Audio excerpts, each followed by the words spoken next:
அல்ஹம்துலில்லாஹி ரப்பில் ஆலமீன் ஸலாத்து வஸ்ஸலாமு அலா ரசூலில் கரீம். அம்மா பாத். பெருமதிப்புக்குரிய உலமாக்களே, அன்புக்குரிய இஸ்லாமிய சகோதரர்களே, அஸ்ஸலாமு அலைக்கும் வரஹ்மத்துல்லாஹி வபரகாத்துஹு.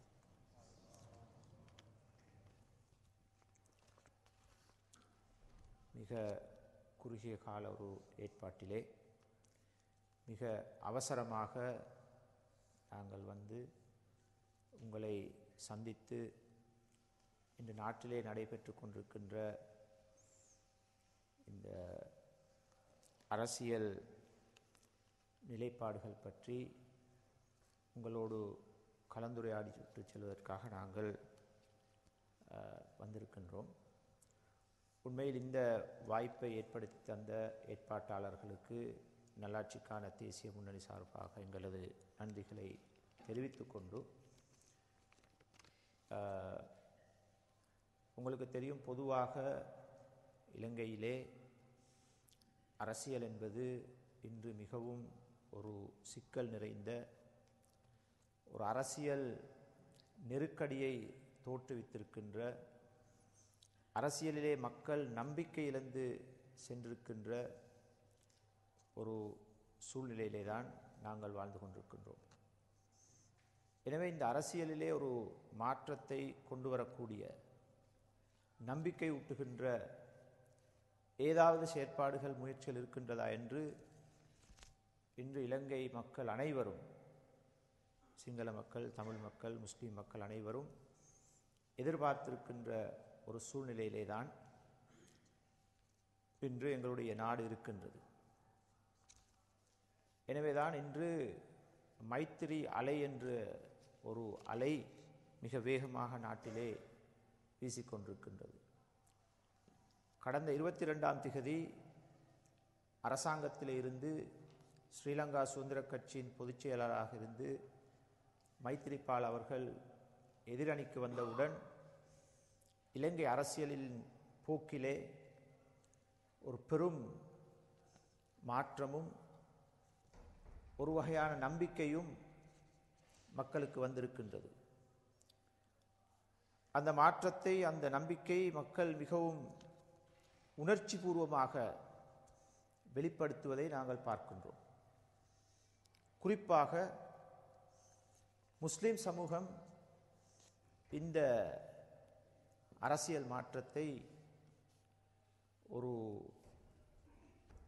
அலையாக எடுத்துக்கொண்டிருப்பதையும், மைத்திரி என்ற அலைக்கு பின்னால் அப்படி அள்ளுப்பட்டு செல்கின்ற ஒரு சூழ்நிலையும் நாங்கள் பார்க்கின்றோம். குறிப்பாக கிழக்கு மாகாணத்திலே கடந்த 2-3 தினங்களாக நடைபெறுகின்ற நிகழ்வுகள் அதனைத்தான் எங்களுக்கு வெளிப்படுத்துகின்றன. கிழக்கை பிரதித்துவப்படுத்துகின்ற பிரதான முஸ்லிம் கட்சிகள் ஸ்ரீலங்கா முஸ்லிம் காங்கிரஸ், அகில இலங்கை மக்கள் காங்கிரஸ், தேசிய காங்கிரஸ் என்று அரசாங்கத்திலே அமைச்சர் பதவிகளோடு, பாராளுமன்ற உறுப்பினர்களோடு, பல மாகாண சபை உறுப்பினர்களோடு, நூற்றுக்கணக்கான பிரதேச சபை, நகர சபை உறுப்பினர்களோடு இருக்கின்ற இந்த கட்சிகள் இன்னும் இந்த விடயத்தில் ஒரு வகையான தடுமாற்றத்தில் அல்லது தீர்மானங்களை எடுக்க முடியாத சூழ்நிலையில் இருக்கின்ற போது, அங்கிருக்கின்ற மக்கள் இந்த மைத்திரி அலையின் பின்னால் அணி திரள்வதை நாங்கள் பார்க்கின்றோம். யார் யாரோ கூட்டங்களை ஏற்பாடு செய்கின்றார்கள், மக்கள் அணி அணியாக வருகின்றார்கள்.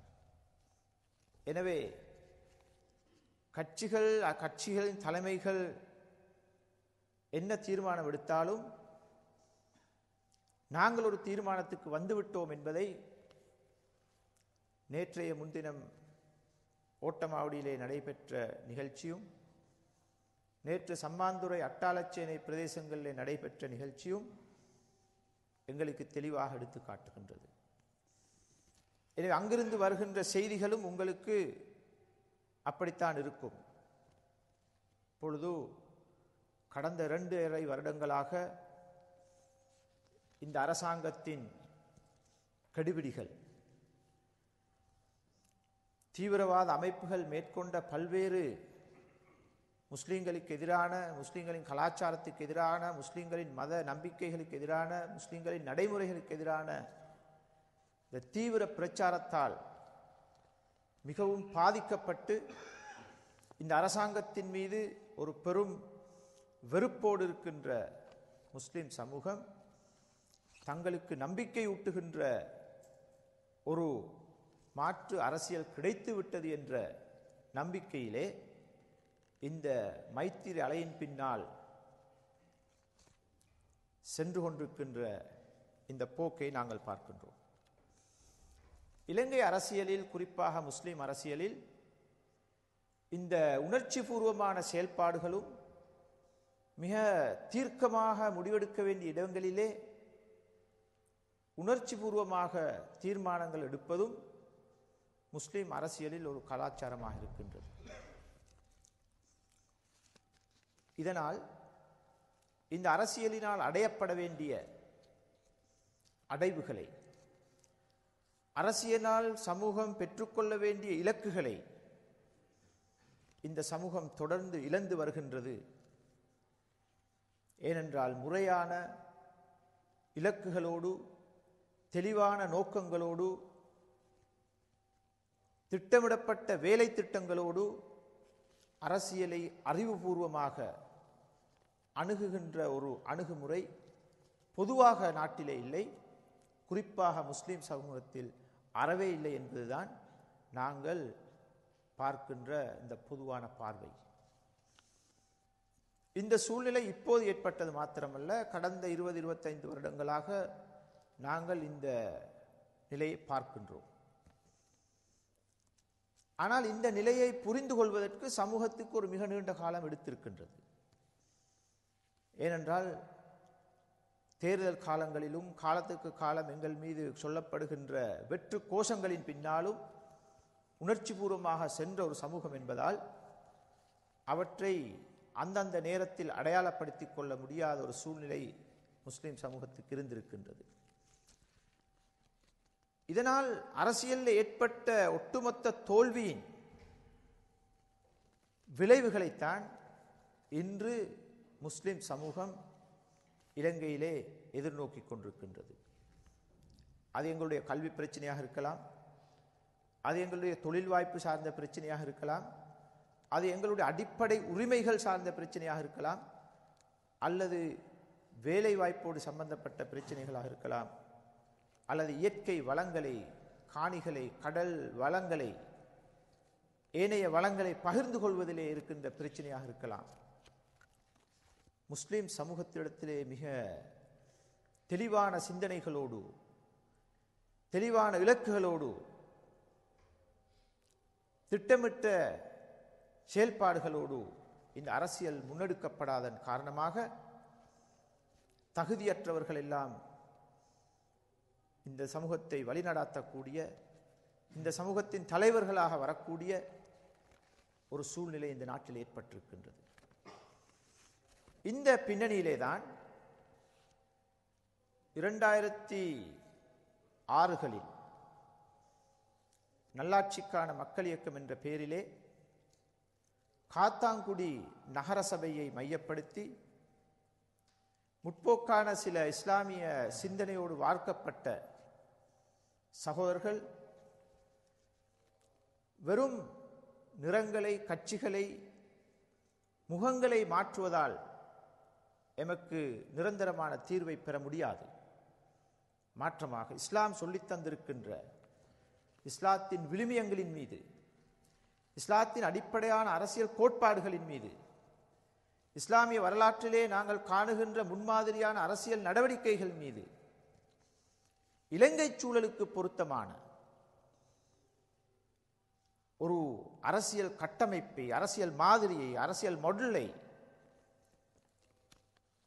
முன்வைத்து அதற்காக அயராது உழைத்த ஒரு உழைப்பின், தியாகத்தின், தொடர்ந்தேர்ச்சியான முயற்சியின், விடாமுயற்சியின் விளைவாகத்தான் இன்று நல்லாட்சிக்கான தேசிய முன்னணி என்ற இந்த அரசியல் இயக்கம் முஸ்லிம் சமூகத்திலே கால் பதித்து வருகின்றது.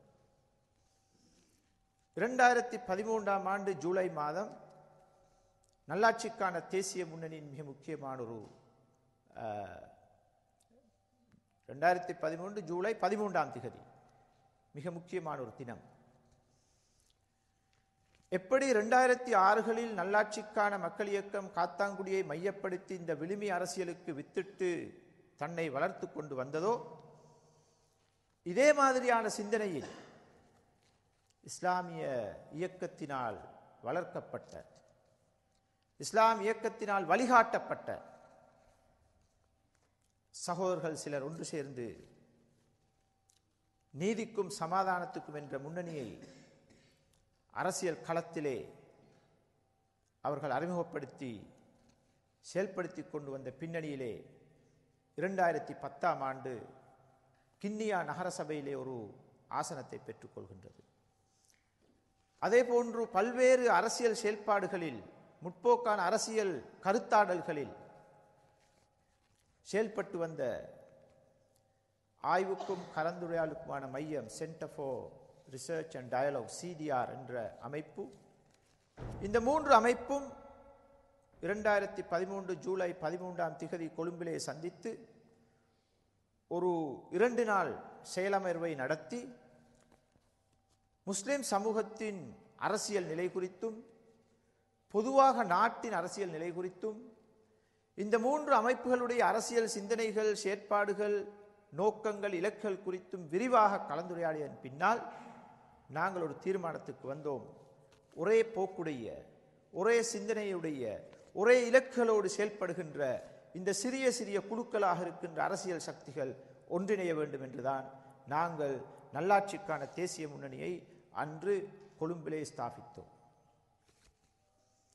அன்று உருவாக்கப்பட்ட இந்த அரசியல் இயக்கம் கடந்த 1.5 வருடங்களாக முஸ்லிம் அரசியலிலும் தேசிய அரசியலிலும் மிக முக்கியமான ஒரு பாத்திரத்தை வகித்து வருகின்றது.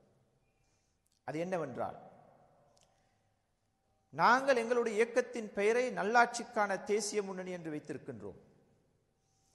இந்த இயக்கத்தின் பெயரை நாங்கள் ஒருவருக்கு அறிமுகப்படுத்தப்படுகின்ற போதே எங்களுடைய அரசியலின் அடையாளம், எங்கள் அரசியலின் இலக்கு, எங்கள் அரசியலின் நோக்கம், எங்கள் அரசியல் செயல்பாடு இந்த நாட்டிலே அடைய விரும்புகின்ற, ஏற்படுத்த விரும்புகின்ற மாற்றம் என்பதை ஒருவர் புரிந்து கொள்கின்றார். அதுதான் நல்லாட்சி, குட் கவர்னன்ஸ். முஸ்லிம் சமூகத்தின் பிரச்சனைகளுக்கும் நாட்டிலே அனைத்து மக்களுடைய பிரச்சனைகளுக்கும் இன்று அடிப்படை பிரச்சனையாக மாறியிருப்பது நல்லாட்சி என்பது இல்லை. நல்லாட்சிக்குரிய பண்புகள் எமது ஆட்சி முறையிலே இல்லை.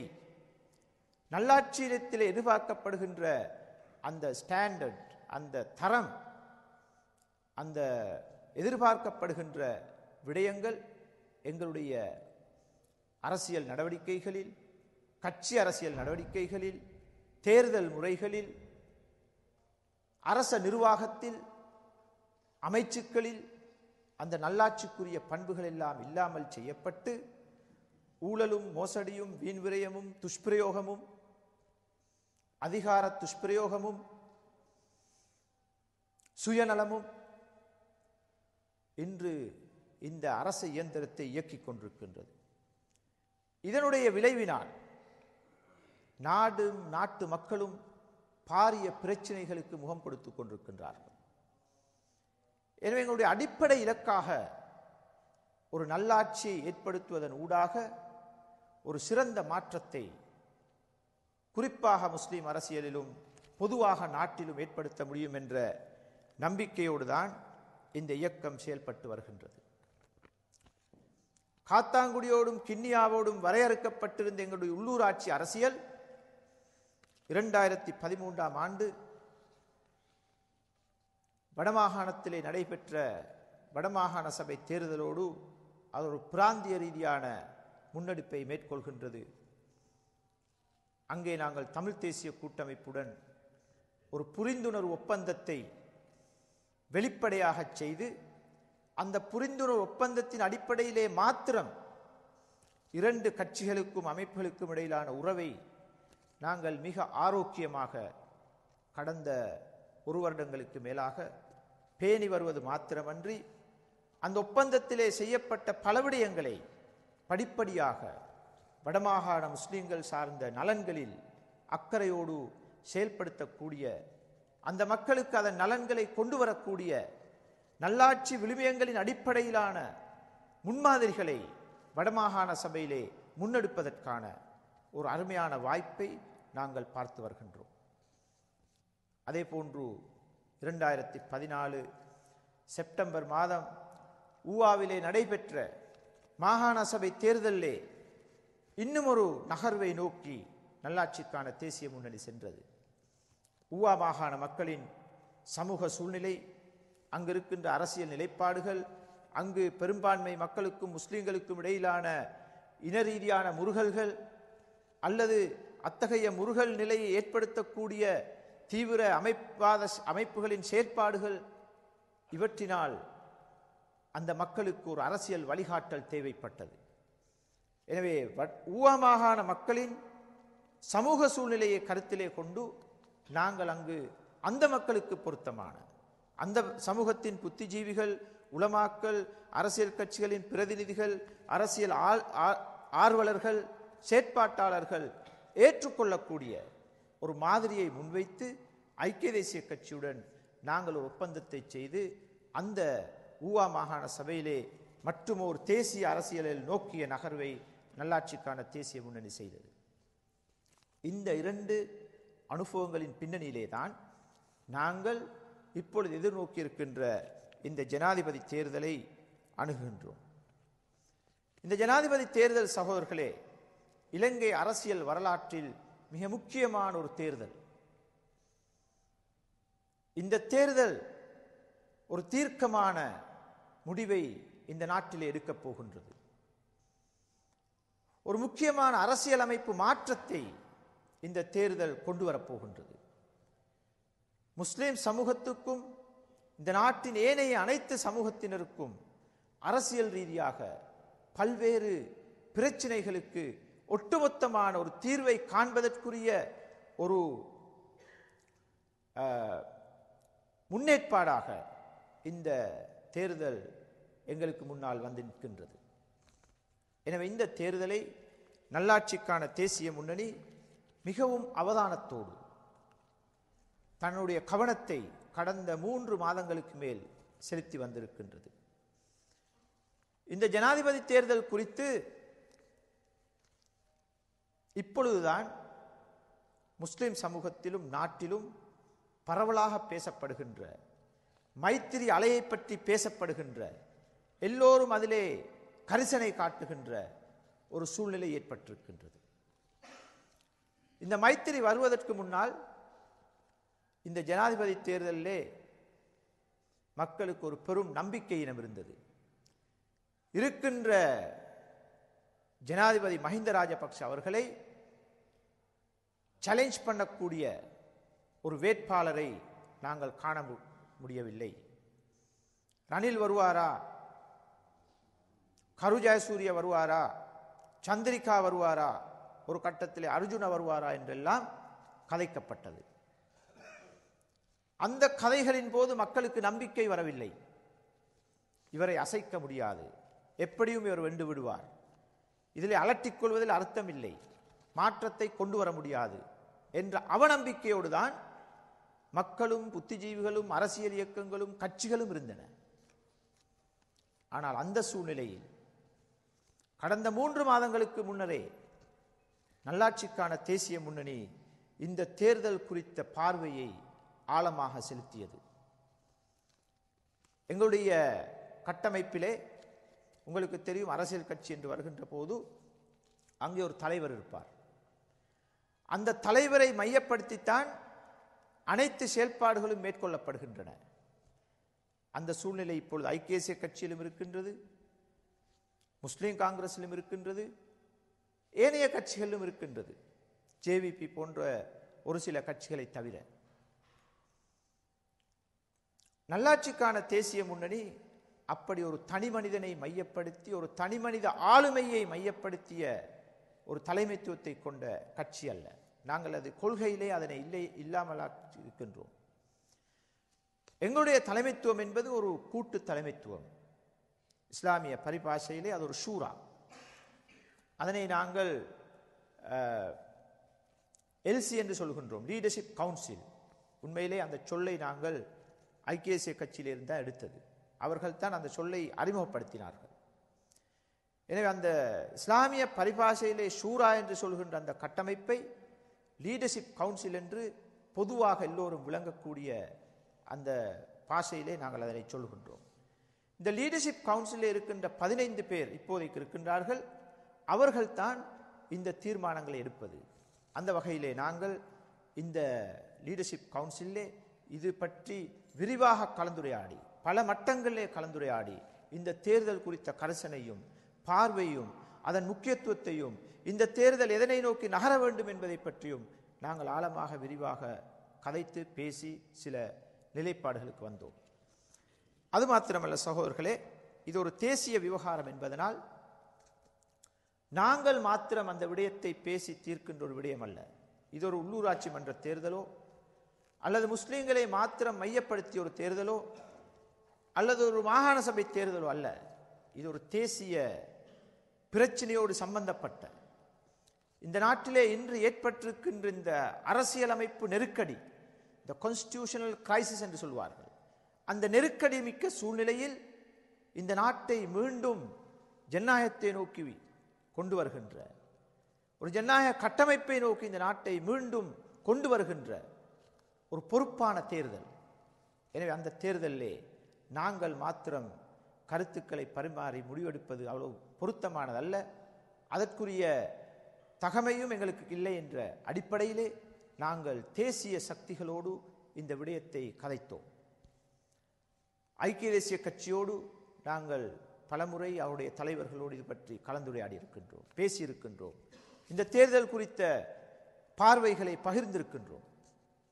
அதே போன்று ஜேவிபி உங்களுக்கு தெரியும், மிக முற்போக்கான அரசியலிலே மிகவும் நாட்டின் நலனை முதன்மைப்படுத்தி செயல்படுகின்ற ஒரு பொறுப்பு வாய்ந்த கட்சியாக நாங்கள் அதனை அடையாளப்படுத்துகின்றோம்.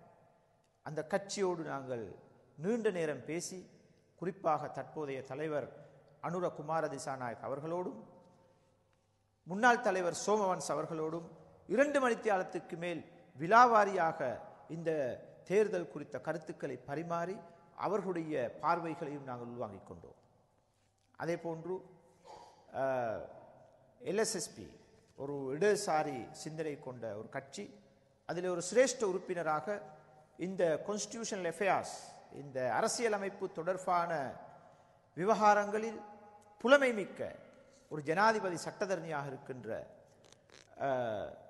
டாக்டர் ஜெயம்பதி விக்ரமரத்ன அவர்களோடு நாங்கள் கலந்துரையாடல்களை நடத்தி அவர்களுடைய உள்ளீடுகளையும் பெற்று நாங்கள் இந்த நிலைப்பாடு குறித்த விடயங்களை நாங்கள் அலசி ஆராய்ந்தோம்.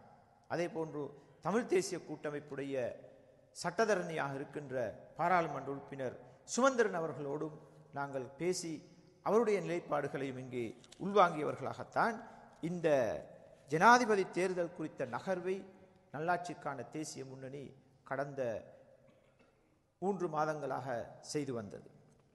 அது மாத்திரமல்ல, இவைகள் கட்சி ரீதியாக இந்த தேர்தல் குறித்த நிலைப்பாடுகளை வைத்திருந்தார்கள். இதற்கு அப்பால் வேறொரு முன்னெடுப்பு பெரும்பான்மை சமூகத்திலிருந்து முன்னெடுக்கப்பட்டது. அதாவது இந்த நாட்டின் இந்த தேசிய பிரச்சினையிலே கரிசனையோடு செயல்படுகின்ற, அக்கறையோடு செயல்படுகின்ற பல சக்திகள் இதன் பின்னால் இருந்து செயல்பட்டிருக்கின்றார்கள். அவர்களே குறிப்பாக ஜாதிக ஹெல உரிமையுடைய பாராளுமன்ற உறுப்பினர் அத்துர்லியே ரத்தனஹாமதுர் அவர்கள் ஜேஎச்யூ என்று அந்த கட்சி சார்ந்தவராக இருந்தாலும் தனிப்பட்ட முறையில் அவர் ஒரு மார்க்சிச சிந்தனை கொண்ட இடதுசாரி போக்கை கொண்டவர். எனவே அவரிடத்தில் ஒரு பரந்தப்பட்ட பார்வை அரசியலை பற்றி இருக்கின்றது. அவர்களோடு நாங்கள் தொடர்ந்து பல சந்திப்புகளை நடத்தி அவருடைய அரசியல் பார்வையை பற்றியும் இந்த சிங்கள முஸ்லிம் மக்களுக்கு இடையில் இருக்கின்ற இந்த பிரச்சனைகளை பற்றியும் மிக விரிவாக நாங்கள் கதைத்திருக்கின்றோம். நாங்கள் மாத்திரமல்ல, ஜமியத்துல் உலமாவும் அந்த கலந்துரையாடலில் பங்கெடுத்திருக்கின்றது, முஸ்லீம் கவுன்சிலும் பங்கெடுத்திருக்கின்றது, ஏனைய இஸ்லாம் இயக்கங்களும் சமூக நிறுவனங்களும் அவருடைய அந்த பேச்சுவார்த்தைகளிலே பல மட்டங்களில் பல சுற்றுவட்டங்களில் பேசியிருக்கின்றார்கள். அவர்கள் இந்த ஜாத்திக ஹெலோரிமை என்பது இந்த ஜனாதிபதியை கொண்டு வருவதிலும் அவருக்கு பக்கபலமாக இருந்ததிலும் அவரை வெற்றி பெறச் செய்ததிலும் அவருடைய பல விடயங்களுக்கு உறுதுணையாக இருந்த ஒரு கட்சி. ஆனால் தற்பொழுது இந்த ஜனாதிபதியுடைய போக்கிலும் இந்த அரசாங்கத்தின் போக்கிலும் இந்த அரசாங்கத்தின் நடவடிக்கைகளிலும் அதிருப்தியுற்றிருக்கின்ற அவர்கள் இதுக்கு ஒரு தீர்வை கொண்டு வர வேண்டும் என்று அவர்கள் பிவித்துரு ஹெட்டாக் உதேசா ஜாதிக சபாவ புதிய தூய நாளைக்கான தேசிய சபை என்ற ஒரு இயக்கத்தை உருவாக்கி அந்த இயக்கத்திலே பல சிவில் சமூகத்தினரை, அரசியல் செயல்பாட்டாளர்களை, பல்கலைக்கழக விரிவுரையாளர்களெல்லாம் சேர்த்து ஒரு அரசியல் இயக்கத்தை வழிநடத்தி வந்தார். அந்த இயக்கத்தோடும் நல்லாட்சிக்கான தேசிய முன்னணி மிக நெருக்கமான தொடர்புகளை வைத்துக்கொண்டு இந்த நாட்டிலே ஏற்பட்டிருக்கின்ற இந்த அரசியல் நெருக்கடி குறித்த அவதானங்களை நாங்கள் செலுத்தி வந்திருக்கின்றோம். அவர்தான் 19வது திருத்தம் என்ற ஒரு திருத்த பிரேரணையை முன்வைத்து இந்த ஜனாதிபதியின் அதிகாரங்களை குறைத்து பாராளுமன்றத்துக்கு அதிகாரங்களை கொடுத்து ஏற்கனவே 17வது திருத்தச் சட்டத்தில் இருந்த 5 சுயாதீன கொமிஷன்களையும் மீண்டும் நிறுவி நடைமுறையிலே இருக்கின்ற விகிதாசார தேர்தல் முறையை மாற்றி ஒரு புதிய தேர்தல் முறையினூடாக புதிய ஒரு அரசியல் கலாச்சாரத்தை உருவாக்குவதற்கான பின்புலத்தை கொண்டு வர வேண்டும் என்று 19வது திருத்தம் என்ற பேரிலே ஒரு திருத்த பிரேரணை முன்வைத்தார்கள். இந்த திருத்த பிரேரணை தொடர்பாக நவம்பர் மாதம் 12ஆம் திகதி கொழும்பிலே ஒரு பாரிய கூட்டம் நடைபெற்றது. ஐக்கிய தேசிய கட்சி, ஜேவிபி, ஏனைய கட்சிகள், மதகுருமார்கள், ஜாத்திக ஹெலோரிமை உட்பட பல கட்சிகள் அதிலே சேர்ந்துதான் அந்த கூட்டத்தை நடத்தினார்கள். அத்துர்லிய ரத்னஹாமுது அவருடைய தலைமையிலே அது நடைபெற்றது. அந்த கூட்டத்திலே நல்லாட்சிக்கான தேசிய முன்னணியும் பங்கெடுத்து தங்களது கருத்துக்களை நாங்கள் முன்வைத்திருக்கின்றோம். அதிலே நாங்கள் எல்லோரும் சேர்ந்து ஜனாதிபதி அவர்களுக்கும் இந்த அரசாங்கத்துக்கும் நாட்டு மக்களுக்கும் ஒரு செய்தியை சொன்னோம். அது என்னவென்றால், இன்னும் ஜனாதிபதி தேர்தல் நடத்துவதற்கு உங்களுக்கு தாராளமாக 2 வருடங்கள் அவகாசம் இருக்கின்றது. எனவே ஜனாதிபதி தேர்தலுக்கு அவசரப்படுவதற்கு முன்னால் நாட்டிலே ஏற்பட்டிருக்கின்ற இந்த அரசியல் நெருக்கடியிலே இருந்து நாட்டை பாதுகாத்து ஒரு ஜனநாயக சூழலை கட்டியெழுப்பக்கூடிய இந்த மாற்றங்களை நீங்கள் செய்ய வேண்டும், அதற்கான கோரிக்கையை நாங்கள் விடுக்கின்றோம் என்று அன்று ஜனாதிபதிக்கு அந்த செய்தி சொல்லப்பட்டது. அப்படி அவர் ஏற்றுக்கொண்டு அந்த 19வது திருத்தச் சட்டத்தினூடாக இந்த மாற்றங்களை கொண்டு வருவதற்கு தவறுகின்ற போது தவறி அவர் ஜனாதிபதி தேர்தலுக்கு அழைப்பு விடுத்தால் அந்த தேர்தலிலே உங்களை ஜனாதிபதி அவர்களை தோற்கடிக்க செய்வதற்கு அனைத்து நடவடிக்கைகளையும் எதிர்க்கட்சிகள் மேற்கொள்ளும் என்ற செய்தி அன்று அவர்களுக்கு சொல்லப்பட்டது.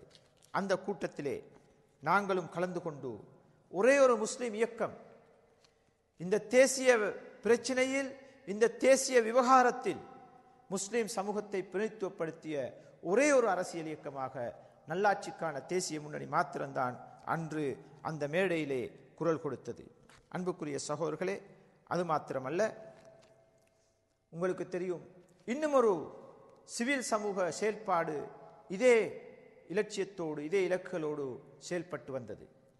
கோட்டை நாக விகாரையுடைய விகாராதிபதி மாதுலுவாவே சோபித்த ஹாமதுரு அவர்கள் சமூக நீதிக்கான தேசிய இயக்கம் என்ற ஒரு இயக்கத்தை கட்டியெழுப்பி கடந்த 2 வருடங்களாக இந்த ஜனாதிபதி முறை முற்றாக ஒழிக்கப்பட வேண்டும், 5 சுயாதீன கொமிஷன்களும் மீள நிறுவப்பட வேண்டும், தேர்தல் முறையிலே மாற்றங்கள் கொண்டு வரப்பட வேண்டும் என்று பாராளுமன்ற முறையிலான ஒரு ஜனநாயக கட்டமைப்பை உருவாக்குவதனூடாக நாட்டிலே ஒரு சிறந்த ஆட்சி முறைக்கு வழிவகுக்க வேண்டும். இந்த 78ஆம் ஆண்டு அரசியல் யாப்பிலே இருக்கின்ற நிறைவேற்று அதிகார ஜனாதிபதி முறையையும் அந்த ஜனாதிபதிக்கு மேலும் வலு சேர்க்கின்ற 18வது திருத்தச் சட்டத்தையும் முற்றாக இல்லாமல் செய்து ஒரு புதிய அரசியலமைப்பை கொண்டு வர வேண்டும் என்ற அந்த கோரிக்கையோடு அவர் 2 வருடங்களாக செயல்பட்டு வந்தார்கள். அந்த இயக்கத்தோடும் நல்லாட்சிக்கான தேசிய முன்னணி இணைந்து செயல்பட்டு வந்ததை இங்கே நான் குறிப்பிட வேண்டும். இவ்வாறு தேசிய ரீதியாக அரசியல் கட்சிகளும் தேசிய ரீதியான அரசியல் சக்திகளும் இயக்கங்களும் ஒரு பாரிய வேலை திட்டத்தை வைத்துக் கொண்டுதான் இந்த ஜனாதிபதி தேர்தலை அணுகியது.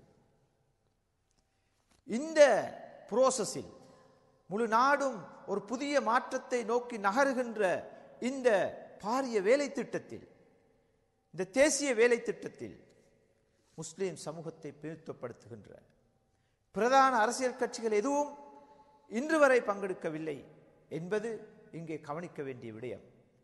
இதனால் இன்று நாட்டில் ஏற்பட்டிருக்கின்ற ஒரு மனப்பதிவு என்னவென்றால், தொடர்ந்தும் முஸ்லிம் சமூகம் ஒரு சந்தர்ப்பவாத சமூகம், தேசிய விவகாரங்களில் பங்கெடுக்காத சமூகம், தேசிய விவகாரங்களில் கரிசனையற்ற சமூகம், அவர்களுடைய பிரச்சனைகளுக்கு மாத்திரம் குரல் கொடுக்கின்ற ஒரு சமூகம் என்பதை மீண்டும் இந்த முஸ்லிம் சமூகம் இந்த நாட்டிலே நிறுவியிருக்கின்றது.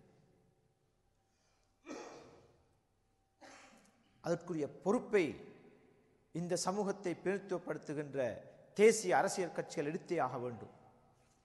இந்த சூழ்நிலையிலே தான் நல்லாட்சிக்கான தேசிய முன்னணி, நாங்கள் மிகச்சிறிய ஒரு கட்சி, காத்தாங்குடி நகரசபையிலே 2 ஆசனங்களும், கிண்ணியா நகரசபையிலே 1 ஆசனத்தையும், வடமாகாண சபையில் ஒரு போனஸ் ஆசனத்தை வைத்துக் கொண்டிருக்கின்ற எங்களது கட்சி மாத்திரம் அல்லாஹுடைய பேருதவியினால் இந்த தேசிய விவகாரத்தில் ஒரு காத்திரமான பங்களிப்பை செய்யக்கூடிய வாய்ப்பை எங்களுக்கு தந்திருக்கின்றார்.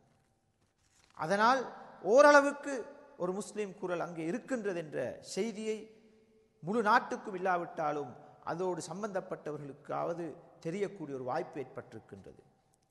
இதிலே அசாத் சாலி அவர்களும் இணைந்திருக்கின்றார்கள். இந்த பொது எதிரணியிலே அண்மையிலே முன்னாள் பாராளுமன்ற உறுப்பினர் ஜுஹைர் அவர்களும் இணைந்திருக்கின்றார்கள்.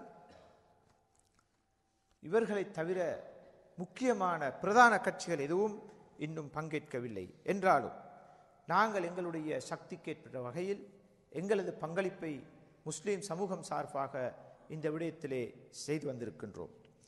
இதன் தொடர்ச்சியாக கடந்த நவம்பர் 19 ஜனாதிபதி அவர்கள் தேர்தலுக்கான அழைப்பை விடுக்க இருக்கின்ற அந்த சூழ்நிலையில் 18 கொழும்பிலே நாங்கள் ஒரு கலந்துரையாடலை நடத்தினோம். அந்த கலந்துரையாடலில் மாத்திரம்தான் முஸ்லிம் சமூகத்திலே இந்த தேசிய விவகாரம் சம்பந்தமாக பேசப்பட்ட ஒரு கலந்துரையாடல். புத்திஜீவிகள், சட்டத்தரணிகள், உலமாக்கள், சமூக அரசியல் செயற்பாட்டாளர்கள், ஊடகவியலாளர்கள் என்று தெரிவு செய்யப்பட்ட ஒரு 50 பேரை நாங்கள் கொழும்பில் எடுத்து அவர்களோடு இந்த 2 இயக்கங்களும், மாதுலுவாவே சோபித்த ஹாமதுடைய இயக்கமும் ரத்தன ஹாமதுடைய இயக்கமும் முன்வைக்கின்ற இந்த அரசியல் அமைப்பு மாற்றம் தொடர்பான பிரேரணைகளை, முன்மொழிவுகளை நாங்கள் ஆராய்ந்தோம். இந்த 2 தரப்பினருடைய பிரதிநிதிகளாக முன்னாள் பிரதம நீதியரசன் சரத்தன் சில்வா அவர்களும் டாக்டர் ஜெயம்பத்தி விக்ரமரத்ன அவர்களையும் நாங்கள் அழைத்து இந்த முன்மொழிவுகள் குறித்த கருத்தாடல்களை நடத்தி அதிலே முஸ்லிம் சமூகத்துடைய நிலைப்பாடுகளையும், முஸ்லிம் சமூகத்துடைய எதிர்பார்ப்புகளையும், முஸ்லிம் சமூகத்துடைய கருத்துகளையும் அங்கு முன்வைக்கக்கூடிய ஒரு சூழ்நிலை ஏற்பட்டது. எனவே இந்த பின்னணியிலே தான் இந்த ஜனாதிபதி தேர்தலை நல்லாட்சிக்கான தேசிய முன்னணி அணுகியிருக்கின்றது. அதாவது ஏற்கனவே மஹிந்த ராஜபக்ஷ அரசாங்கத்தோடு முஸ்லிம் சமூகத்துக்கு ஒரு பாரிய அதிருப்தி இருக்கின்றது. அந்த அதிருப்தியின் விளைவாக எதிரணிக்கு வாக்களிக்க வேண்டும் என்ற மிக மேலோட்டமான ஒரு பார்வைதான் முஸ்லிம் சமூகத்துக்கு இந்த தேர்தல் குறித்திருக்கின்றது. ஆனால் நாங்கள் சொல்லுகின்றோம், அப்படி அல்ல. அது இலங்கை நாடு எதிர்நோக்கி இருக்கின்ற ஒட்டுமொத்த பிரச்சினையின் ஒரு பக்க விளைவு, ஒரு சைடு எஃபெக்ட். அது எப்படி என்றால், இந்த நாட்டிலே சட்டம் ஒழுங்கு நிலைநிறுத்தக்கூடிய ஒரு ஏற்பாடு இல்லை. நீதித்துறை சுதந்திரமாக செயல்படக்கூடிய வாய்ப்பு அங்கே இல்லை. அது இல்லாமல் செய்யப்பட்டிருக்கின்றது. போலீஸ் சுதந்திரமாக செயல்பட முடியாது. இவ்வாறு நாட்டின் சட்டத்தையும் ஒழுங்கையும் நிலைநிறுத்தக்கூடிய பிரதான அரச இயந்திரங்கள் ஜனாதிபதி என்ற ஒரு தனிநபருடைய கைக்குள் அகப்பட்டிருக்கின்றது. அவர் நினைக்கின்றவாறு நீதி அரசர்களை நியமிக்கின்றார். தான் நினைக்கின்ற போது நீதி அரசரை பிரதமரை தூக்கி எறிகின்றார். போலீஸ் கமிஷன் இல்லாதன் காரணமாக அவருடைய கட்டளைப்படிதான் போலீஸ் தன்னுடைய நிர்வாகத்தை செய்கின்றது. நீதித்துறையிலே யாருக்கும் நம்பிக்கை இல்லை. இன்று சட்டம் ஒழுங்கு சீரழிந்திருப்பதன் காரணமாக தீவிரவாத செயல்பாடுகளில் ஈடுபடுகின்ற ஒரு இனத்தின் மீது கட்டவிழ்த்து விடப்பட்டிருக்கின்ற ஹேட் கம்பெயின், எதிர் பிரச்சாரத்தை, விஷம பிரச்சாரத்தை தடுத்து நிறுத்தக்கூடிய சட்ட ஒழுங்கு நாட்டிலே இல்லை. அதனால் அந்த இயக்கங்கள் தாராளமாக விடப்பட்டிருக்கின்றன.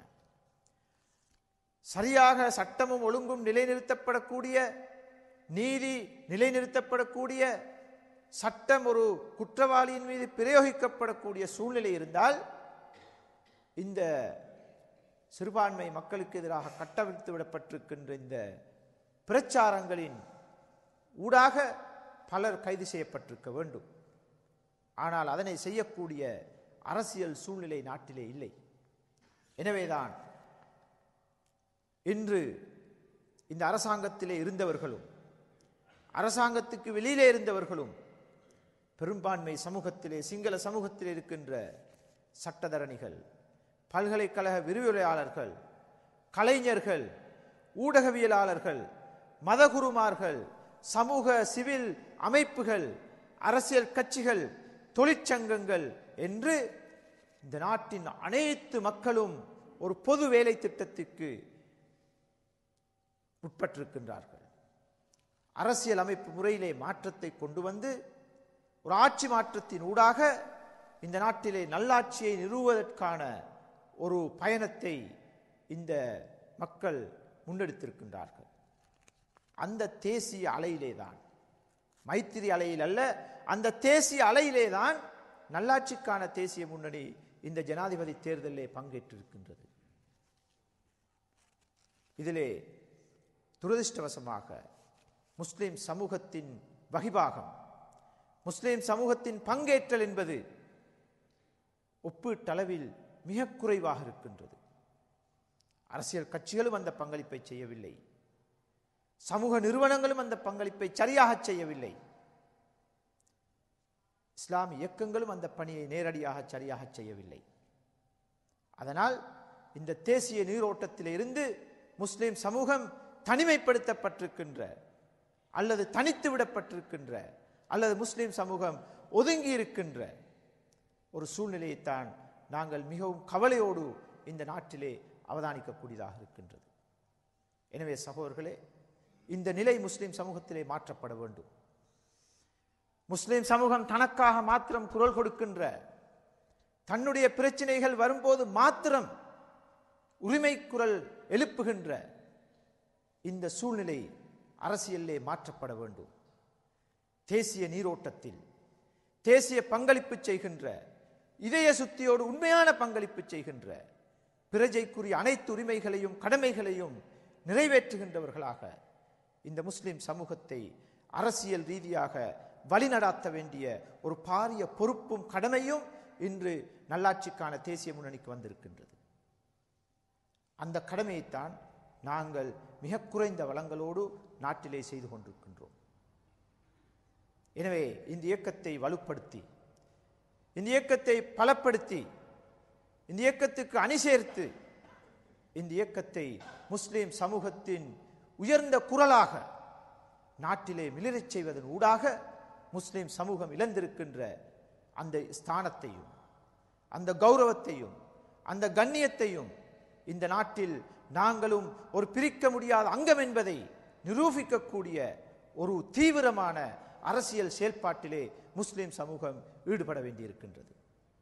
அந்த ஈடுபாட்டை நோக்கிய நகர்விலே நல்லாட்சிக்கான தேசிய முன்னணி கடந்த 8 வருட அனுபவத்தின் அடிப்படையிலே வழிநடாத்துவதற்கான பக்குவத்தை அல்லாஹுடைய உதவினால் பெற்றிருக்கின்றது. இப்பொழுது எங்களுக்கு தேவைப்படுவது இந்த இயக்கத்தை மிகவும் வலுவூட்டி சக்திமிக்க பலமான ஒரு அரசியல் இயக்கமாக கட்டியெழுப்பி முஸ்லிம் சமூகத்துக்கும் நாட்டுக்கும் தேசிய விவகாரங்களுக்கும் பங்களிப்பு செய்கின்ற ஒரு சக்தியாக கொண்டு வர வேண்டும். இதிலே குறிப்பாக இஸ்லாத்தை தூய வடிவிலே விளங்கி இருக்கின்ற சகோதரர்களுக்கு இதில் ஒரு பாரிய பங்கு இருக்கின்றது. தொடர்ந்தும் நாங்கள் அமைதியாக இருக்க முடியாது, தொடர்ந்தும் நாங்கள் ஒதுங்கி இருக்க முடியாது, தொடர்ந்தும் நாங்கள் பார்வையாளர்களாக இருக்க முடியாது.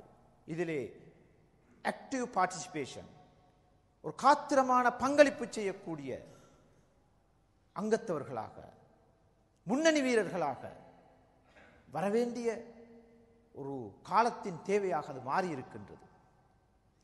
நல்ல மனிதர்கள் ஒதுங்குகின்ற காலமெல்லாம் சமூகத்தின் இடங்களை கெட்டவர்கள் நிரப்பிக் கொண்டிருப்பார்கள். பிறகு அவர்களை குறை கூறுவதில் எத்தகைய பிரயோசனமும் இல்லை. நல்லவர்கள் வல்லவர்கள் சமூகத்தை வழிநடாத்துகின்ற முக்கியமான இடங்களுக்கு வர வேண்டும், முன்னெடுக்க வேண்டும். அதனூடாகத்தான் இந்த சமூகத்திலே நாங்கள் மாற்றங்களை கொண்டு வர முடியும் என்ற நம்பிக்கையோடு நாங்கள் செயல்படுகின்றோம். அந்த வகையிலே சகோதரர்களே, இந்த ஜனாதிபதி தேர்தல் மிக முக்கியமானது. இந்த நாட்டை ஒரு மீட்சிக்கு எடுத்துச் செல்வதற்கும், இந்த நாடு இன்று அடைந்திருக்கின்ற இந்த அராஜகத்திலிருந்து, இந்த நாட்டிலே இருக்கின்ற இந்த சர்வாதிகார தன்மையிலே இருந்து, இந்த நாட்டிலே சட்டம் ஒழுங்கு நிலைநிறுத்தப்படாத, இந்த நீதி நிலைநிறுத்தப்படாத இந்த அராஜகத்திலே இருந்து இந்த நாட்டை விடுதலை செய்து ஒரு சுபிட்சமான எதிர்காலத்தை நோக்கி வழிநடாத்த வேண்டிய பொறுப்புக்கு இந்த நாட்டு மக்கள் தள்ளப்பட்டிருக்கின்றார்கள். நாங்கள் நினைக்கின்றோம் முஸ்லிம் சமூகம் அதிலே முன்னணியிலே இருக்க வேண்டும். இது எங்களுடைய நாட்டுக்கு செய்கின்ற கடமை மாத்திரமல்ல, ஒரு முஸ்லிம் என்ற வகையில் அது அவனுடைய ஈமானிய கடமை. ஸல்லல்லாஹு அலைஹி வஸல்லம் அவர்கள் சொன்னார்கள், அஃதலுல் ஜிஹாதி கலிமத்து ஹக்கின் இந்த மலிக்கின் ஜாயிரின். ஒரு அநியாயக்கார ஆட்சியாளருக்கு முன்னால் சத்தியத்தை எடுத்து சொல்லி அவனுடைய அராஜகத்தை கொட்டத்தை அடக்குவது மிகச்சிறந்த மிகப்பெரிய ஜிஹாத் என்று சொன்னார்கள். இன்று இலங்கையிலே முஸ்லிம் சமூகத்துக்கு இருக்கின்ற ஆகப்பெரிய ஜிஹாத் ஜனவரி 8ஆம் திகதி இந்த நாட்டின் அரசியல் மாற்றத்தை கொண்டு வருகின்ற அந்த போராட்டத்திலே முஸ்லிம் சமூகம் 100% பங்கேற்க வேண்டும். அந்த பங்கேற்பை நோக்கி முஸ்லிம் சமூகத்தை வழிநடாத்த வேண்டும். அந்த பங்கேற்புக்காக முஸ்லிம் சமூகத்தை நாங்கள் தயார்படுத்த வேண்டும். இந்த தேர்தலிலே இந்த அரசாங்கத்துக்கு எதிராக இடப்படுகின்ற ஒவ்வொரு புல்லடியும் அந்த சத்திய குரல். எனவே ஒரு நல்லாட்சியை நோக்கிய பயணத்தில் நமது பங்கு என்ன என்பதுதான் இன்று நல்லாட்சிக்கான தேசிய முன்னணி மக்களுக்கு சொல்லி வருகின்ற விடயம். எனவே இவ்வளவு சிரமத்துக்கு மத்தியில் நாங்கள் இங்கே வந்து இந்த செய்திகளை உங்களோடு ஏன் பகிர்ந்து கொள்கின்றோம் என்றால், இது அந்த அளவுக்கு முக்கியமானது. உங்களுக்கு மீடியாக்களிலே வருகின்ற செய்திகள் போதாது என்பது எங்களுக்கு தெரியும். மைத்திரிக்கு நல்லாட்சிக்கான முன்னணி ஆதரவு தெரிவிக்கின்ற இந்த செய்தியை நீங்கள் பார்த்திருப்பீர்கள். அந்த செய்தியை சொல்வதற்கு நாங்கள் வரவில்லை. மைத்திரிபாலருக்கு ஏன் அந்த ஆதரவை வழங்குகின்றோம், அதனுடைய பின்னணி என்ன, அதற்குரிய முக்கியத்துவம் என்ன, அந்த தீர்மானத்துக்கு வருவதற்கு நாங்கள் எவ்வளவு பெரிய ஒரு ப்ரோசஸ்லே வந்திருக்கின்றோம், எவ்வளவு பெரிய ஒரு ஹோம்ஒர்க்கை செய்திருக்கின்றோம் என்ற அந்த நியாயங்களோடு நாங்கள் இந்த தேர்தலை எதிர்கொள்ள வேண்டும் என்பதற்காக தான் அந்த செய்தியை சொல்வதற்காக வந்திருக்கின்றோம். எனவே சகோதரர்களே, உங்களுக்கு ஒரு கடமை இருக்கின்றது. முடிந்தவர்கள் அந்த தினம் நாட்டுக்கு சென்று உங்களுடைய வாக்களை அளிக்க முடியும் என்றால் நீங்கள் அதனை செய்ய வேண்டும். உங்களுடைய குடும்பத்தினர்கள், உறவினர்கள், நண்பர்கள், ஊரார்கள் அனைவருக்கும் இந்த செய்தியின் முக்கியத்துவத்தை சொல்லி அனைவரையும் வாக்களிக்க செய்ய வேண்டும். இந்த செய்திகளை, இந்த கருத்துக்களை நீங்கள் பரவச் செய்ய வேண்டும். ஒரு சிறந்த ஆட்சி மாற்றத்துக்கு அல்லாஹ்விடத்திலே நாங்கள் பிரார்த்திக்க வேண்டும். எங்களுடைய தொழுகைகளில், எங்களுடைய தஹஜ்ஜத்துகளில் அல்லாஹ்விடத்திலே பிரார்த்தித்து ஒரு நல்ல ஆட்சியை எமது நாட்டிலே நிறுவுவதற்கு இதனை ஒரு வாய்ப்பாக தர வேண்டும் என்று உருக்கமான பிரார்த்தனைகளை செய்ய வேண்டும்.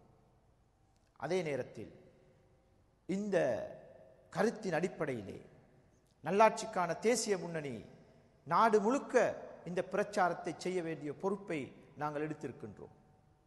அன்று 12ஆம் திகதி முத்தையா மைதானத்திலே நாட்டு மக்களுக்கு நாங்கள் ஒரு செய்தியை சொன்னோம். இந்த தேசிய வேலை திட்டத்தில் முஸ்லிம் கட்சிகள், முஸ்லிம் தலைமைகள் இணைந்து கொண்டாலும் இணைந்து கொள்ளாவிட்டாலும் இந்த தேசிய வேலை திட்டத்தின் பால் முழு முஸ்லிம் சமூகத்தையும் அணிதிரட்டுகின்ற அந்த பொறுப்பை நல்லாட்சிக்கான தேசிய முன்னணி எடுத்துக்கொள்கின்றது என்று நாங்கள் சொல்லி இருக்கின்றோம். அந்த வாக்குறுதியை நாங்கள் நிறைவேற்ற வேண்டும். அப்படி என்றால் நாடு முழுக்க எல்லா மாவட்டங்களிலும் இந்த செய்தியை கொண்டு போக வேண்டிய ஒரு பெரும் கடமைப்பாடு எங்களுக்கு இருக்கின்றது. அதற்குரிய வியூகங்களை, அதற்குரிய அணுகுமுறைகளை, அதற்குரிய ஊடகங்களை நாங்கள் பயன்படுத்தி செய்து கொண்டிருக்கின்றோம். அந்த பாரிய பிரச்சார வேலையை செய்வதற்கு எங்களுக்கு பொருளாதாரமும் ஒரு பெரும் தடையாக இருக்கின்றது. பொதுவாக அரசியல் கட்சிகள் கூட்டு சேருகின்ற போது பெருந்தொகை பணம் அங்கே பரிமாறப்படுகின்றது. இன்று இலங்கையிலே ஒரு பாராளுமன்ற உறுப்பினருடைய விலை 500 கோடி ரூபாய். சத்தநாயக் அவர்கள் இன்று 500 கோடி ரூபாய்க்கு விலை போயிருக்கின்றார். அந்த அளவு பணம் புழங்கப்படுகின்ற ஒரு துறைதான் இந்த அரசியல். ஆனால் நல்லாட்சிக்கான தேசிய முன்னணி அல்லாஹுடைய கிருபையினால் இதுவரைக்கும் அத்தகைய விடயங்களுக்கு தங்களை உட்படுத்திக் கொள்ளாமல் தங்களுடைய அங்கத்தவர்களுடைய பொருளாதாரத்திலும் ஆதரவாளர்களுடைய பொருளாதாரத்திலும் தான் இந்த பணியை நாங்கள் தொடர்ந்து செய்து கொண்டிருக்கின்றோம். எனவே இந்த ஜனாதிபதி தேர்தலிலே எங்களுக்கு ஒரு பாரிய செலவு இருக்கின்றது. சுமார் 8 மில்லியன் ரூபாய்கள் எங்களுக்கு தேவைப்படுகின்றது. அதற்கான ஒரு பட்ஜெட்டை போட்டிருக்கின்றோம். அதனை உங்களால் முடியுமான வரைக்கும் தனிப்பட்ட முறையிலே நீங்கள் அந்த உதவிகளை செய்ய வேண்டும் என்று நாங்கள் எதிர்பார்க்கின்றோம். அப்படி செய்யப்படுகின்ற போதுதான் நாங்கள் மிகவும் இலகுவாக இந்த பணியை முன்னெடுக்க முடியும். அதே நேரம் சுதந்திரமாக முன்னெடுக்க முடியும். எனவே சகோதரர்களே, அவற்றையும் நீங்கள் கருத்தில் கொண்டு இந்த ஜனாதிபதி தேர்தலுக்கு ஒரு முக்கியத்துவத்தை கொடுத்து நீங்கள் செயல்படுவீர்கள் என எதிர்பார்த்து நான் விடைபெறுகின்றேன். அஸ்ஸலாமு அலைக்கும் வரஹ்மத்துல்லாஹி வபரகாத்துஹு.